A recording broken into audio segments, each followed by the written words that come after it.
پہلا سوال شیخ محترم یہ ہے کہ کچھ روایات میں آتا ہے کہ عمار بن یاسر رضی اللہ عنہ کو قتل کرنے والے کا نام ابو الغادیہ تھا، جس کے بارے میں مشہور یہ ہے کہ وہ صحابی تھے، اور اس بات کو کئی اہل حدیث علماء نے بھی ذکر کیا ہے۔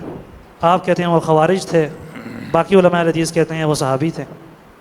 سوال یہ ہے کہ آپ نے کہا ہے کہ عمار بن یاسر رضی اللہ عنہ کے قاتل خوارج ہیں، جبکہ بعض علماء نے یہ بتایا ہے کہ ابو الغادیہ ہیں۔ در حقیقت سیدنا ابو الغادیہ رضی اللہ تعالی عنہ کا نام بھی ایک حدیث میں آیا ہے مسند احمد کے اندر، لیکن اسی مسند احمد میں دوسری احادیث بھی موجود ہیں جس کے اندر دو افراد لڑتے ہیں، جھگڑتے ہیں، اور ان میں سے ایک کہتا ہے میں نے قتل کیا اور ایک کہتا ہے میں نے قتل کیا۔ اب یہ بندے ہو گئے تین، ایک ابو الغادیہ کے بارے میں بات آئی، دو یہ بندے۔ اب ان دو روایات میں دیکھیں تو جو دو بندے لڑ رہے تھے ان کی تلواروں کو خون بھی لگا ہوا ہے، اور ان کے پاس عمار بن یاسر رضی اللہ عنہ کا سر بھی موجود ہے، اور وہ چاہ رہے ہیں کہ وہ کہتا ہے میں نے قتل کیا، وہ کہتا ہے میں نے قتل۔ تو جب یہ مختلف احادیث آ جائیں تو پھر مفہوم وہ لینا چاہیے جس سے دوسری روایات میں اختلاف نہ رہے۔ سیدنا ابو الغادیہ رضی اللہ تعالی عنہ وہ صحابی ہیں جو بیعت رضوان میں نبی پاک صلی اللہ علیہ وسلم کے ساتھ شامل تھے، جو درخت کے نیچے بیعت کی تھی۔ تو آپ کی حدیث ہے لا يدخل النار احد ممن بايع تحت الشجرہ، جس شخص نے بھی میرے ہاتھ پر درخت کے نیچے بیعت کر لی ان میں سے کوئی ایک بھی جہنم میں نہیں جا سکے گا۔ تو ابو الغادیہ تو کنفرم جنتی ہو گئے، اور عمار کا قاتل تو جہنمی ہے۔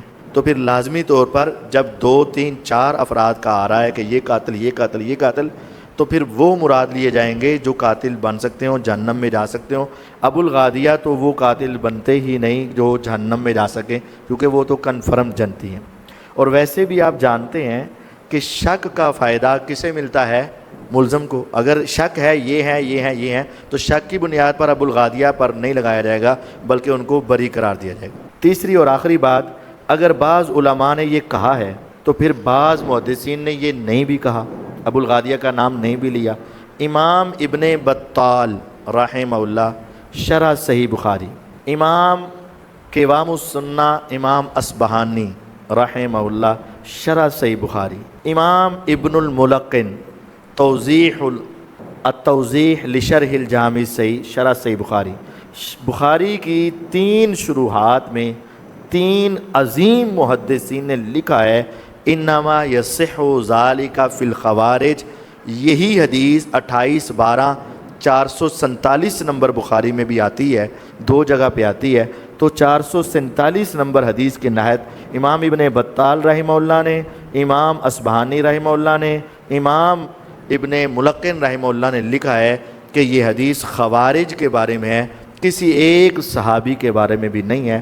اگر ہمارے قریب کے محدثین نے لکھا ہے ابو الغادیہ ہے، تو ہمارے قدیم محدثین نے لکھا ہے خوارج کے بارے میں، ہم اسی کو ترجیح دیتے ہیں کہ یہ روایت خوارج کے بارے میں۔